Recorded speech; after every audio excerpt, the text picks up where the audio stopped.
Emma was known in New York for being the daughter of the magnificent Victoria Bianchi, one of the best lawyers in Manhattan and Brooklyn. She always got you out of a tight spot if you needed it, and the NYPD began to fear her every time they saw her stand in court. Her latest trial was defending the Chester family, a wealthy family based in New York with roots in France. Apparently, Ruben, the youngest son of Jeffrey Chester, hired a nanny to take care of his children at their residence in Brooklyn. She was found dead a few months after accepting the position, and although all the evidence pointed to suicide, they decided to investigate it as a possible homicide due to inconclusive evidence. As always, Victoria won the case, and Ruben Chester escaped a very serious charge. As a thank you, the Chesters planned a highly extravagant party for Victoria. Of course, Emma was one of the invited guests. And guests could bring a companion, so Emma decided to bring me along. The party that was thrown was in honor of Emma's mother, as she had saved them from the biggest charge they could possibly face, involuntary manslaughter. "Oh, wow. I feel rich," I muttered. I was standing in front of the mirror, my blonde hair braided. My collarbone was visible, as my silky golden dress only covered my arms and chest. It was quite tight, making it hard to breathe, and Emma made it worse by tying a bow around my waist. I let out a groan. "Ouch! It's too tight," I complained. Emma gave me a quick look to apologize. "I'm sorry, but the dress code is very strict, and I can't take any chances. You need to look like one of them," she reminded me. I rolled my eyes until I felt another tug. One of them. It was another way of saying upper class, a class that spent their days throwing away money, enjoying their luxurious life, and looking down on those who weren't fortunate enough to be as wealthy as them. "Yeah. Sorry, I'm not as rich as the others," I said ironically. "Why don't you invite John? He's your boyfriend and he'll know how to behave." Emma ignored that comment and slowly got up, wiping her hands on a napkin. The dark-haired girl examined me, looking for any small imperfections to correct before the taxi came to pick us up. She placed a hand on my shoulder when she realized I looked perfect. "Perfect. You look like royalty. Another one of my amazing works of art," she bragged. I grabbed the flounce of my dress, turning to look at how it flowed elegantly. I could hardly recognize the girl looking back at me in the mirror. She was so different that I felt certain discomfort. "You know that I'm not in the mood to go out," I muttered, hugging myself to try and remain calm. "I want you to meet more people and make more connections. There will be a lot of people, especially young attractive men eager to meet a beautiful girl like you," my best friend reminded me, saying that last part with a playful voice. I knew deep down that Emma was doing this to help me, but I didn't want to admit it. I felt unable to move on. Michael was still on my mind every hour. Every time I did something fun, every time I smiled, all I could think about was what it would be like to be by his side. And suddenly, I would remember his betrayal, and I felt like sinking again. I don't know if I feel like socializing today, it's just that Michael. Emma abruptly interrupted me when she heard that name. "I don't want to hear a single word about that loser. He lost you, not the other way around," my best friend reminded me. I looked up again at the mirror, my eyes shining with anger and sadness. It had been a few months since what happened with Michael, and I still couldn't accept the fact that we weren't together anymore. We had been through so much together, he had shown his love for me so many times that I couldn't help but feel in some way responsible. Emma glanced at her phone to check the time. "Oh, wow, the Uber is waiting downstairs," she announced. My dress moved in an elegant manner, sliding smoothly against my skin as I walked toward the main door. I had a chance to see myself in the mirror by the entrance, and I could confirm that the dress highlighted my figure and flowed with beautiful undulating movements. "Chloe. Wait," Emma exclaimed. I turned around. Emma looked me straight in the eyes and placed the palms of her hands on both of my shoulders. Promise me you won't mention Michael.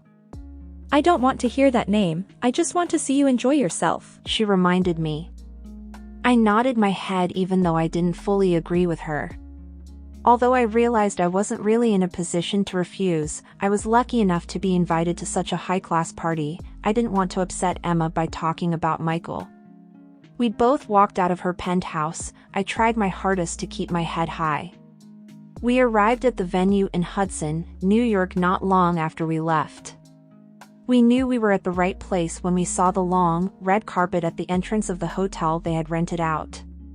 We were greeted by one of the lobby men at the entrance, who let us in without a problem when he saw Emma's official invitation. We were then led to an exquisite ballroom. The air was filled with chatter and music performed by an orchestra. Some guests elegantly swirled across the dance floor in their designer gowns and tuxedos, others were already drinking. I felt myself shrink as I saw them flaunting their incredible wealth with their designer clothes and accessories. I began feeling insecure, almost as if I were trespassing or, even worse, stealing an identity. Mom, Emma called out. Victoria Bianchi was at one of the tables that were laid out. She was surrounded by all of these different people, waving her dark chestnut hair while drinking from a wine glass. Emma, sweetheart, you made it, she exclaimed, grabbing her daughter to proudly show her off. This is Emma, my beautiful daughter. I stood right behind her, trying to force a smile. Victoria and I locked eyes the second she noticed me, and her genuine smile slightly disappeared. Mom, you remember Chloe, right? Emma asked. Victoria slightly frowned, as if she were disappointed. But she still tried to force a smile. Of course I do. I must admit, darling, I thought John was coming with you. I extended my hand. I knew she was unhappy with John's absence, but I still wanted to come across as a person with manners. It's nice to see you again, Victoria, I said. Emma's head popped in between us. She didn't seem to sense the tension in the air, she was more excited to talk to her mom. John was unavailable tonight, Mom. So I invited Chloe instead, she explained. Victoria shook my hand so as not to seem rude, although I could definitely tell that she was not happy with my presence at such a high-end party. She had always disliked me due to my socioeconomic status. Thankfully, that day, I looked the part. It's nice to see you too, Chloe. Help yourself to some drinks, Victoria muttered. Victoria then went back to gloating about her amazing lawyer abilities to those who were willing to listen. Emma and I retreated to a corner of the ballroom, seemingly to avoid upsetting her mother even further. Her perfect daughter brought a peasant girl to a party that was thrown in her honor. She was afraid of being humiliated. A waiter walked past Emma and me, deftly holding a plate full of wine glasses. Emma managed to swipe 2 glasses for us, handing me what seemed like Chardonnay. I looked into the glass as she spoke. I heard Mr. and Mrs. Chester are going to give a speech tonight, Emma mentioned, her eyes glowing with curiosity. Who's that? I asked, completely unaware. Are you kidding? They're one of the richest families in the world. They're the reason this party is being held, Emma explained, her eyes glowing with excitement. I'm a big fan of Ruben Chester in particular, he's worked with so many charities. Her words painted a picture of immense wealth and influence in my mind, leaving me curious about this family. A man dressed in a dark tailored suit walked right past us, looking down at his phone. Emma's eyes widened as she realized it was someone she knew. She grabbed his arm without a second thought, and the man, in turn, smiled at her. Oh. Chloe. Have you ever met Jason? He's the son of one of my mom's associates. The man walked around the room with all the confidence in the world. His shoulder-length sun-kissed hair was what first brought my attention. His eyes were of a dark almond color, staring deeply into mine. I believe we haven't met before, He said softly, with a hint of a British accent. Chloe, you said. My nerves got the best of me, causing a rush of blood to my cheeks, turning them a rosy shade of red. It had been a while since I tried flirting with someone other than Michael. I was incredibly nervous. Why, yes. And you are? Jason Chapman. What family are you from? He asked. Emma's eyes widened when she realized that I wasn't there with my family, nor were they influential. That was not a good look for me, especially when I was trying to impress him. Emma tried to intervene, but telling the truth was a better option in my opinion. Well, my family isn't particularly influential. We're more ordinary, I suppose, I admitted. I could sense a subtle shift in his demeanor. Even though he still maintained his smile, his tone indicated he wasn't as interested in me as before. He nodded his head and glanced back at Emma. It was nice meeting you too. I truly hope you have a wonderful evening. I'll see you later, he said, his voice lacking that previous enthusiasm. I pursed my lips. My first attempt at trying to impress another man had failed horribly, leaving me feeling embarrassed and disappointed. As Jason walked away, I couldn't help but feel insecure. Emma, noticing my depressed expression, put a hand on my shoulder. Hey, don't worry about it, Chloe. There are a lot more people here. Jason only said no because his parents are against him dating. Emma didn't continue her sentence since was going to end it with the word peasant. I rolled my eyes not at Emma but at the absurdity. It was the 21st century and rich folk still loved calling people peasants to those who weren't as lucky as them. I was a peasant to them. Nothing would ever change that. Not a fancy silk dress, not Emma's expensive makeup, not a fancy attitude. I left my glass of Chardonnay on the empty table in front of us. I wasn't in the mood to keep drinking or to keep socializing. But as Emma touched my shoulder again, "Oh my, you must be Emma," a female voice said behind me. Emma and I spun around, finding ourselves facing an unknown woman. Her dark black hair with small brunette highlights hung from her shoulder. She looked sophisticated and confident about herself, in a way different from the rest. I couldn't help but feel a mixture of curiosity and apprehension. "Yes, I am," Emma answered confidently. "You look just like your mother, sweetheart," The unknown woman spoke with a velvety tone. I raised my eyebrow. This woman seemed to be our age, yet spoke to Emma as if she were a child. She cupped Emma's face with her hands. "Your mother's looking for you, sweetie. She says she needs help to arrange some things before the big feast." The woman spoke politely, although her tone made it seem also like an order. Emma glanced behind herself. We locked eyes for a second. The unknown woman saw our confused expressions and placed her hand on her cheek. "Do leave me alone with her. I need to have a word," she ordered. Emma tried her best to come up with an excuse. She didn't want to leave me alone. "You don't understand. Yes, she's special," woman interrupted Emma. "Don't worry, I just want to discuss something funny with your friend. It'll only take a second, your mother needs help." Emma gave me a quick look as to apologize, and went on her way to see her mother again.